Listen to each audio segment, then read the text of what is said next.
Hello viewers, আসসালামু আলাইকুম। আশা করি সকলে ভালো আছেন। এই মুহূর্তে আমার হাতে একটি দেশি জাতের সজেনা গাছের চারা আছে। তো সেটা আমি ছাদ বাগান পর্যায়ে কিভাবে রোপণ করতে হয় সেটা আজকে আপনাদের দেখাবো।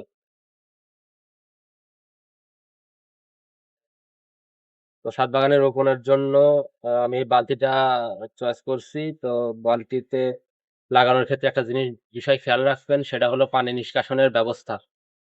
তো পানি নিষ্কাশনের ব্যবস্থার কারণে আপনার বালতিটাতে কিছু ছিদ্র করছি আমি। ছিদ্রগুলা দে দেখাচ্ছি আপনাদের। এই ছিদ্রগুলা কয়েকটা ছিদ্র করে নিবেন যাতে পানি বের হয়ে যায়। তো এখন আমি এটাতে রোপণ করে দেখাবো আপনাদের। এখানে মাটি ভরবো এটাতে। আপনার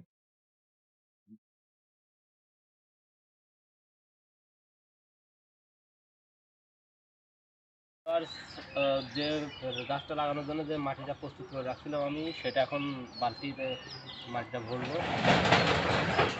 দেখতেই পাচ্ছেন।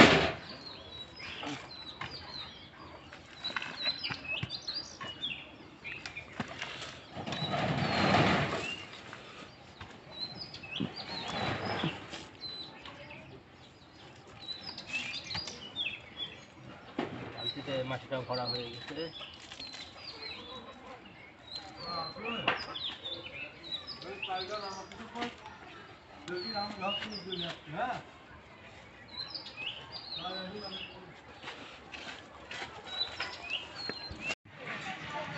তো ভিউয়ার্স, এখন আমি গাছটার যে পলিব্যাগ আছে এটা ছিঁড়ে গাছটা বালতিতে রোপণ করব।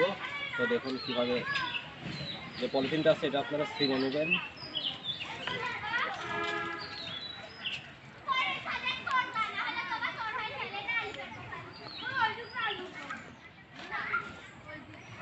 বালতির মাঝ বরাবর একটু সামান্য গর্ত করে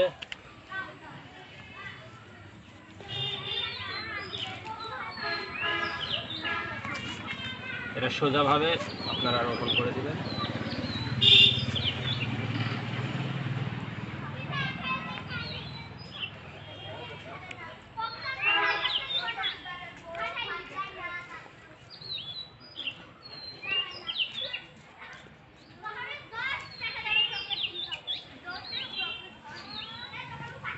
এবার দেখতে পাচ্ছেন গাছটা লাগানো হয়ে গেছে।